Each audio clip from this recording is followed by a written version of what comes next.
요즘 부쩍 노후와 재산을 둘러싼 가족 갈등 사연이 많아졌습니다.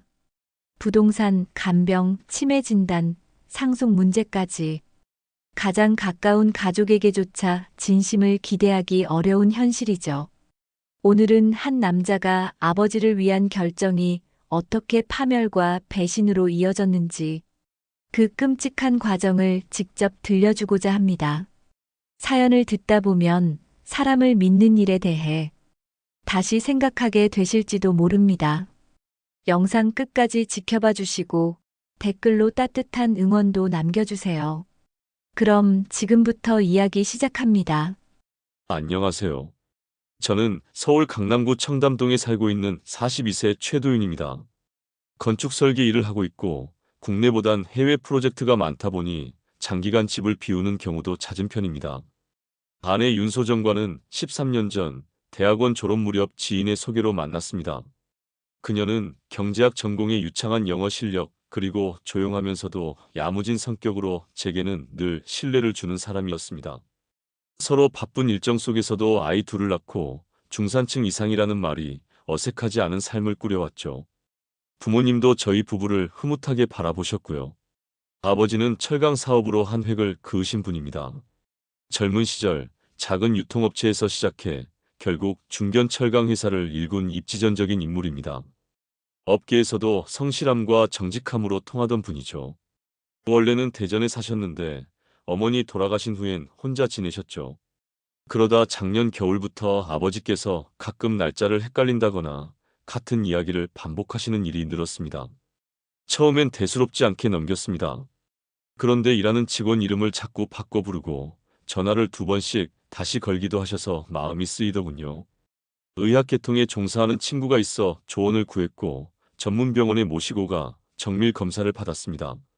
다행히도 결과는 경도인지장의 초기 수준, 즉 치매는 아니었고 일종의 노화에 의한 가벼운 혼란이라고 했습니다. 그래도 아버지를 홀로 두기엔 마음이 편치 않았고 가족회의 끝에 직접 모시는 쪽으로 정리했습니다. 아내도 겉으로는 순순히 동의했죠. 그럼 아버님 전용 방도 제대로 꾸며드려요. 라며 인테리어 예산을 제시하던 모습이 아직도 기억에 남습니다. 그땐 몰랐습니다. 그 제안 뒤에 숨겨진 뜻이 무엇이었는지. 그녀가 제가 가장 믿었던 사람이 그토록 오래 준비해온 계획의 시작이라는 걸. 그 후로 제 삶은 한 걸음씩 무너져 내리기 시작했습니다. 제가 태어나 자란 집은 유복했습니다. 아버지는 젊은 시절부터 철강 유통 일을 하셨고 IMF 전후를 기점으로 직접 회사를 차리셨습니다. 막대한 성공은 아니었지만 분명 업계에서 이름을 아는 사람은 다 아는 정도였고 그 덕에 저와 동생은 학비 걱정 없이 자랐고 어머니도 부족함 없는 살림을 하셨죠. 어머니가 돌아가신 지 벌써 8년째입니다. 그 후 아버지는 혼자 지내셨지만 늘 정갈하게 살아오셨습니다. 정해진 시간에 식사하시고 하루에 2번 산책을 하며 전화할 땐 늘 짧고 분명하게 말씀하셨습니다. 다만 나이가 들며 정서적으로는 점점 더 고요해지는 모습이 있었고 제가 바쁘단 이유로 자주 찾아뵙지 못한 것에 대한 죄책감은 항상 있었습니다. 아내는 겉으로 보기엔 성실하고 예의 바른 며느리였습니다. 처음부터 아버지께 잘하려는 모습은 솔직히 없었습니다. 하지만 어색한 관계 속에서도 대놓고 거부하는 태도는 없었고 특히 아이들이 아버지를 잘 따르다 보니 가족 행사나 명절에서도 큰 마찰은 없었습니다. 아버지를 저희 집에 모시기로 결정했을 때 저는 그 결정을 꽤 의미 있게 받아들였습니다. 집을 확장 리모델링하며 1층을 아버지 전용 공간으로 만들고 창밖으로 정원이 보이도록 설계에 참여했습니다. 비용도 상당했지만 그보다는 이젠 아버지를 내가 모신다는 책임감이 더 컸습니다. 그때까지만 해도 아내의 표정에선 아무런 단서도 읽히지 않았습니다. 조용히 청소 일정을 짜고 간병인을 면접하고 정리할 서류들을 분류했습니다. 아이들도 할아버지랑 같이 사는 거야? 하며 좋아했고 아버지는 조금 어색해 하시면서도 기분이 나쁘진 않아 보였습니다. 며칠 지나지 않아 아버지는 아이들과 매일 산책을 나가셨고 도서관에서 책을 빌려오기도 했습니다. 요양보호사로 고용한 박 간호사도 참 성실하고 인품이 좋으신 분이었습니다.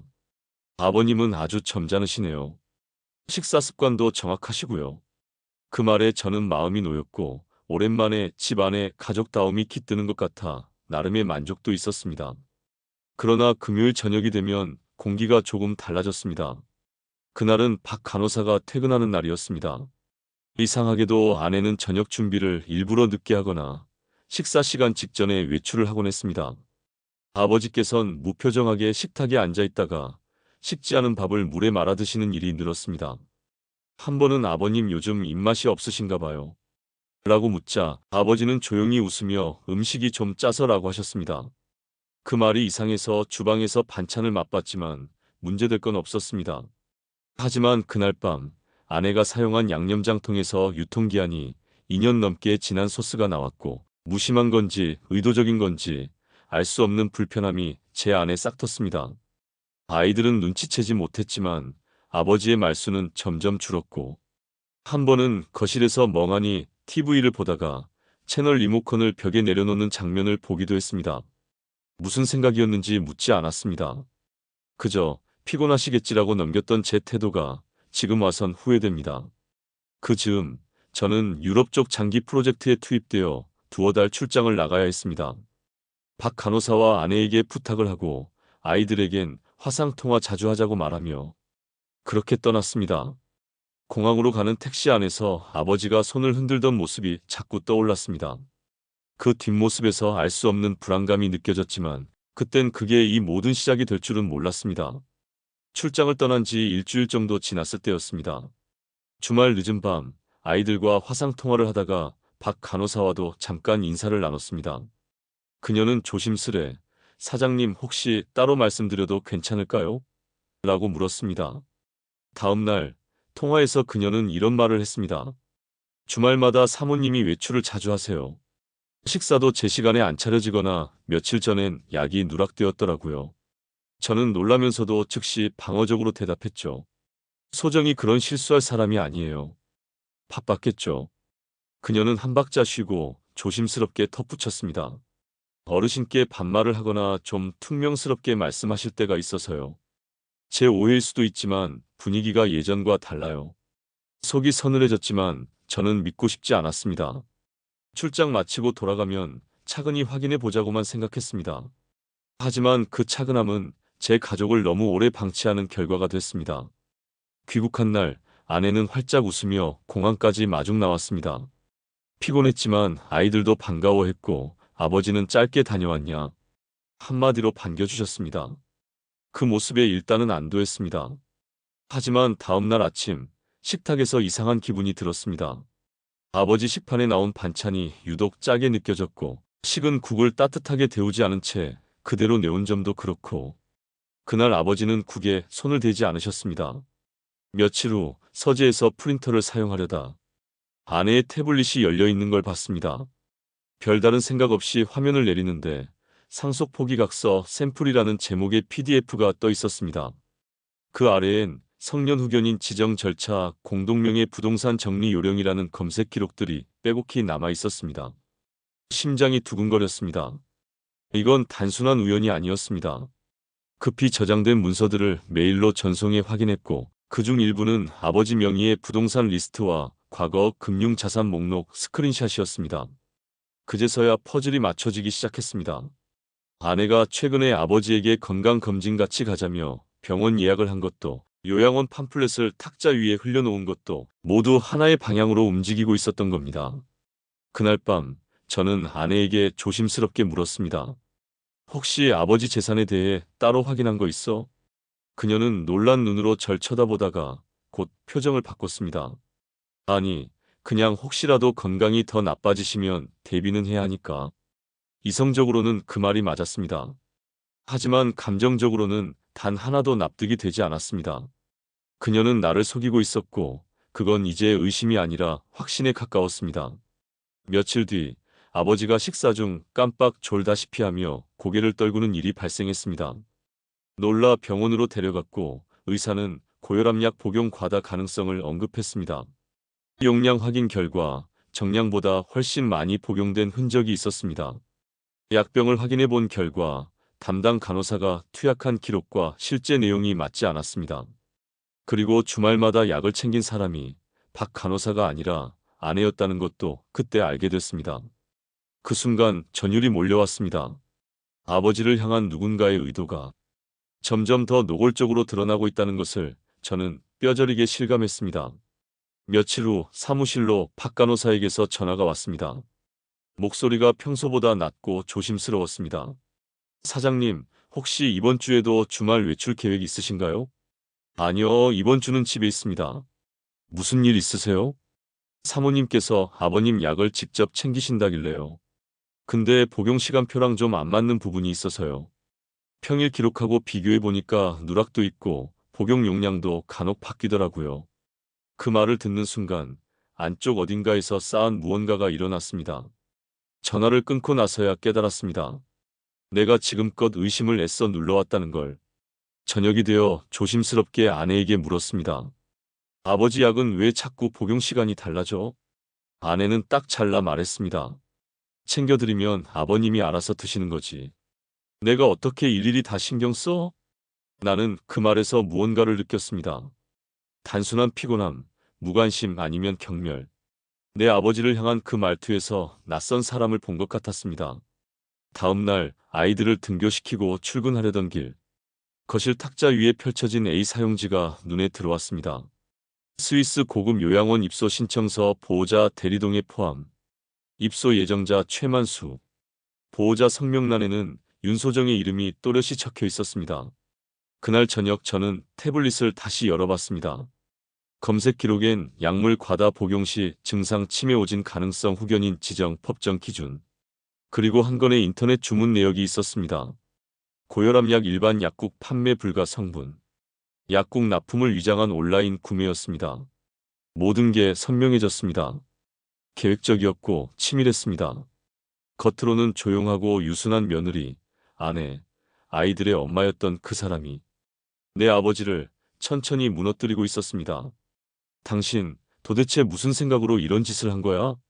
그녀는 눈도 깜빡이지 않고 말했습니다. 당신이 아무리 잘 나가도 그 집은 여전히 아버님 거야. 나는 한 번도 이 집을 내 공간이라 느껴본 적 없어. 당신도 결국은 아버님 허락 아래 사는 거잖아. 나도 내 몫 좀 가져야 하지 않아? 나는 멍하니 서 있었습니다. 그녀는 눈을 피하지도 당황하지도 않았습니다.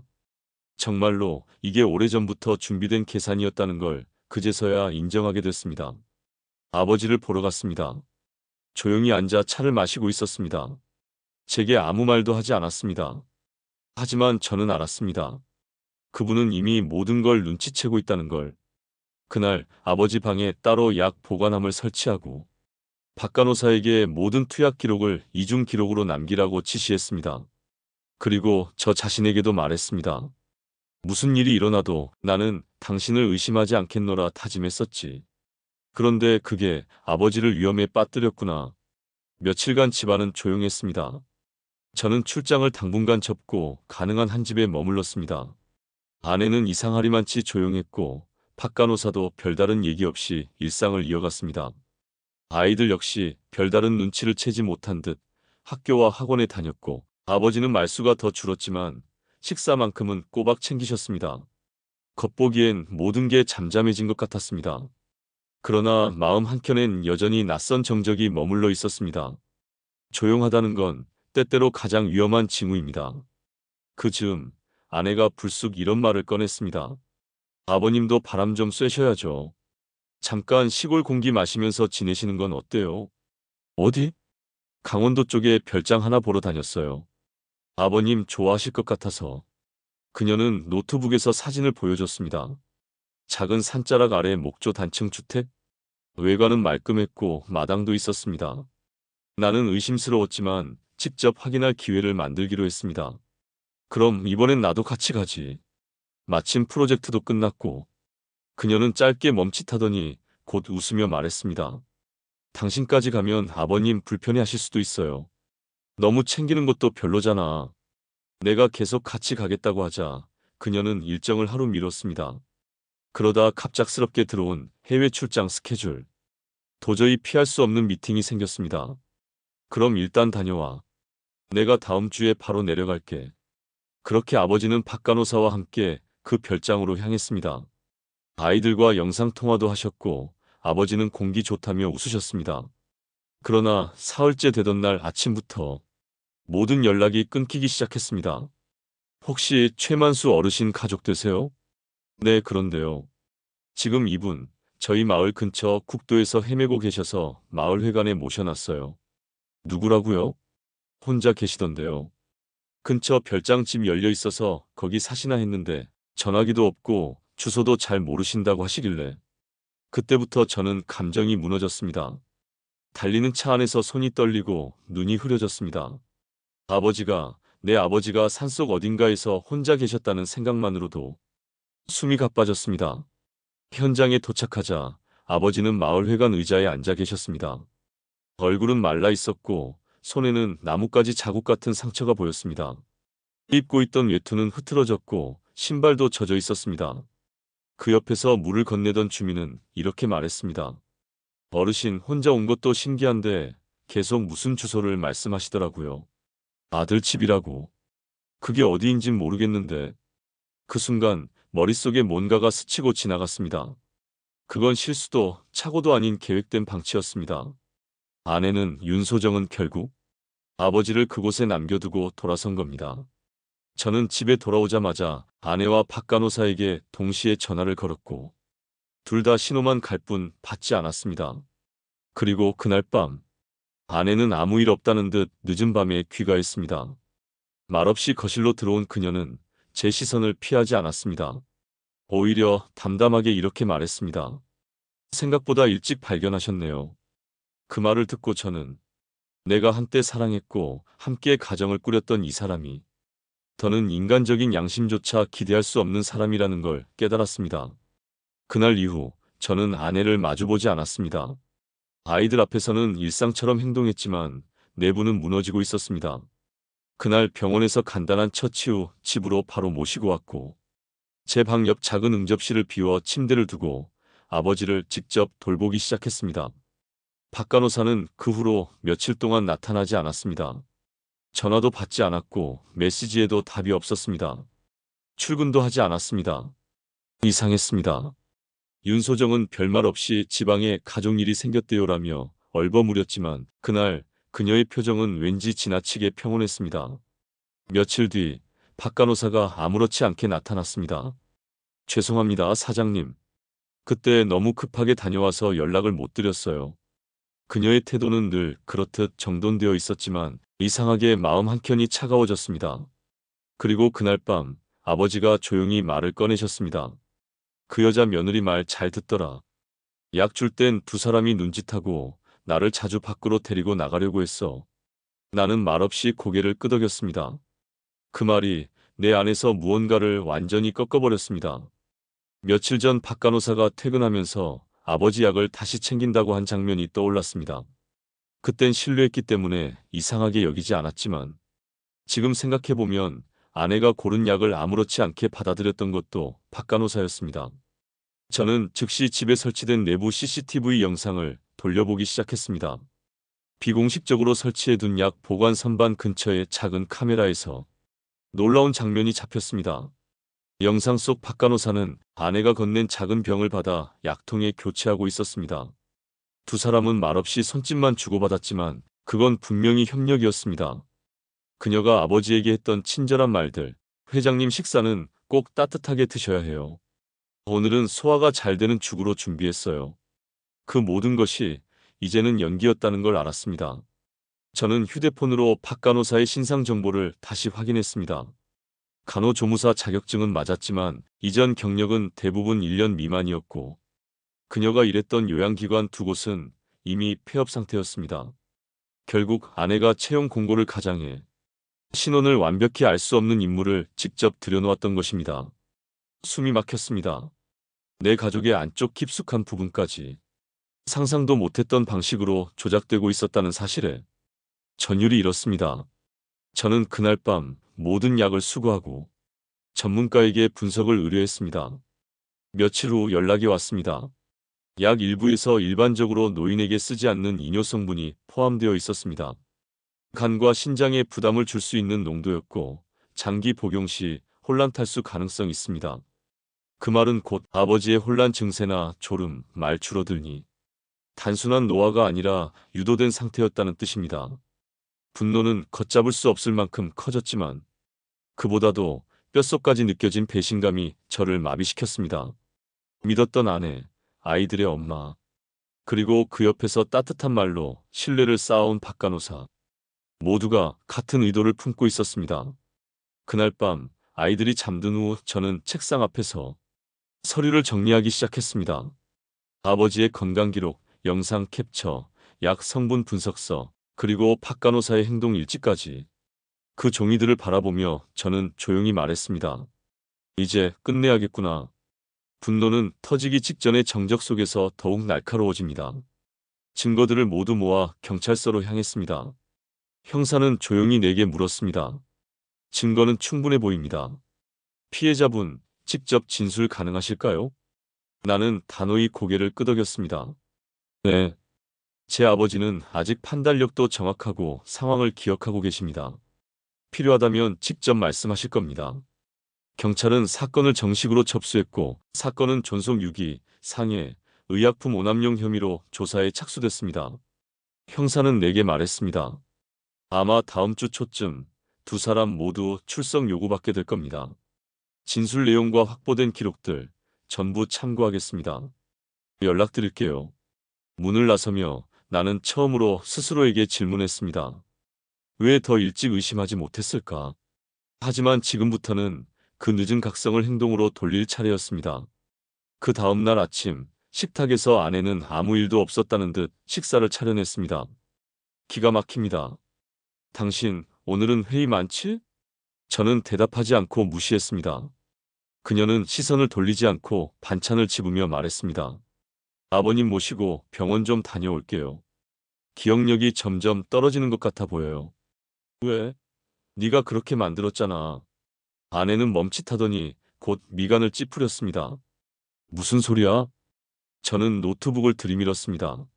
CCTV 영상에는 아내가 박간호사에게 알약병을 넘기는 장면, 약병을 교체하는 박간호사의 손, 그리고 그 뒤 돌아보며 웃는 둘의 모습. 내가 계속 모를 거라 생각했냐? 심장이 쿵쿵거렸지만 조용히 말했습니다. 아버지 죽이려고 했지? 천천히 의심 못하게. 그녀는 처음으로 표정을 일그러뜨렸습니다. 그래서 뭐, 날 고소라도 하겠다는 거야?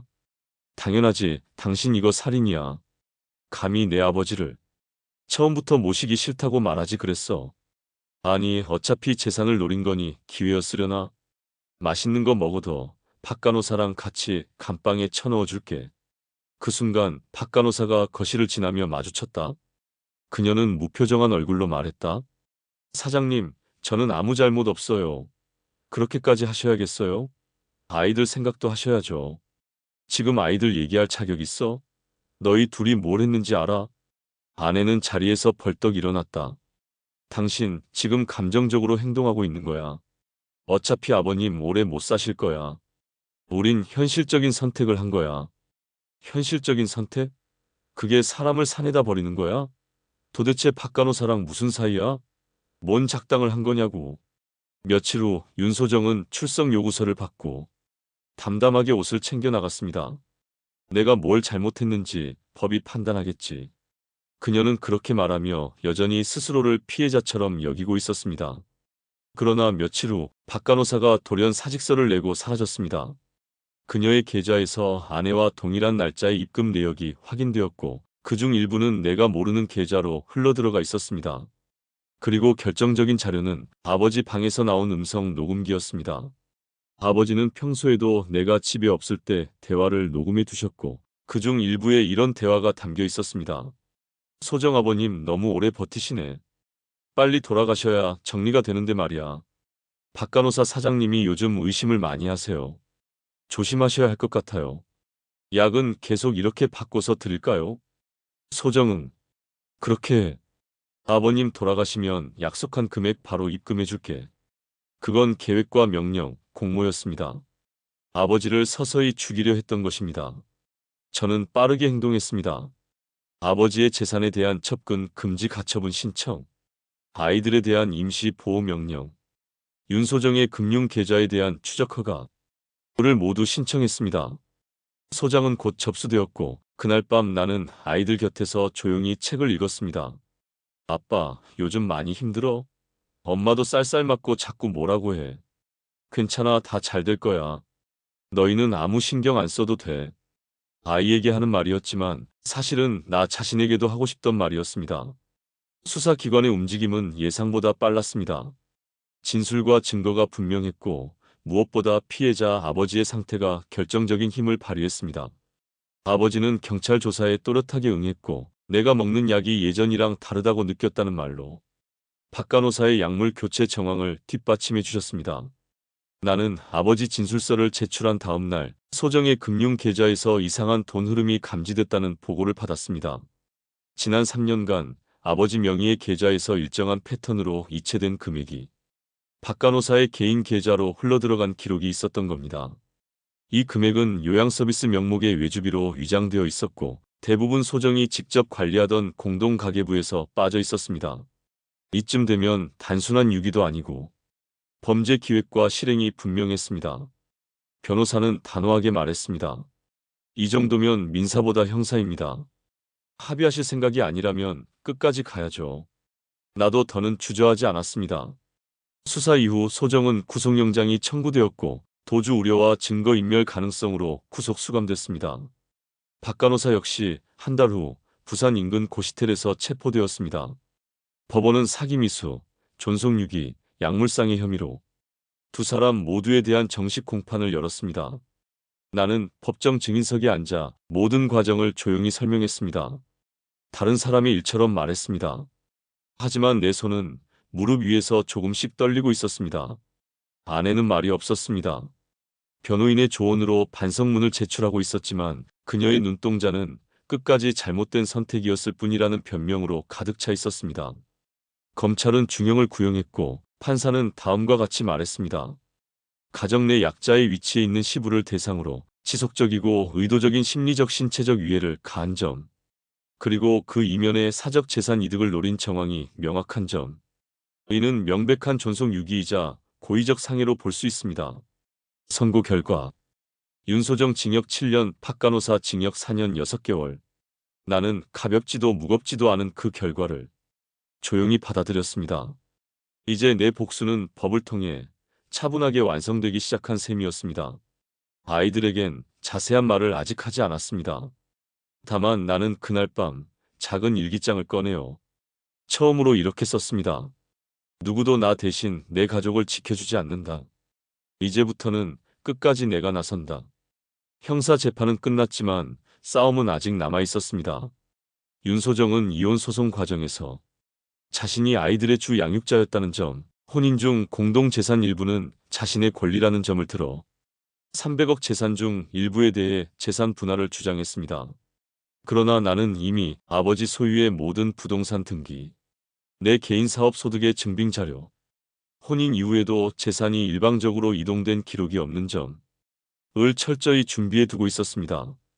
법원은 그녀의 주장을 기각했습니다. 특히 형사 재판에서 입증된 범죄 행위가 부부간의 신뢰를 영구히 파괴한 비정상적 상황으로 간주되었고 재산 분할에 있어서도 명백히 불리하게 작용했습니다.